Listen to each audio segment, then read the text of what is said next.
qaysi ayolni ko'rgansiz? Chiroyli bo'lgisi kelmaganini hamma birinchi bo'lib nima qiladi? Boradi, oynaga qaraydi, yuziga qaraydi, bir husniga qaraydi, keyin kayfiyat ko'tariladi-da, o'zini oynada noqaro ko'rsa qanaqa bo'ladi kayfiyat? Har qanday ayol kishi go'zal bo'lishni xohlaydi va bunga qarab intiladi. Bu uchun eng muhim sizga ko'rsatma insulinni normada ushlab turish. Aynan bu ayolni qaraydigan bo'lsangiz, doim kayfiyati yo'q, horg'in, ertalab turganda shishlar, terisini rangini o'zgarishi, undan tashqari doim dunyodan norozi.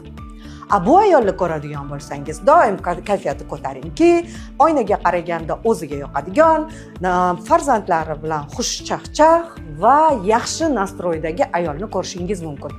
Bunga esa sabab insulindir. Insulin agar organizmda balansini ushlab turmasak, biz nima bilan aziyat chekamiz?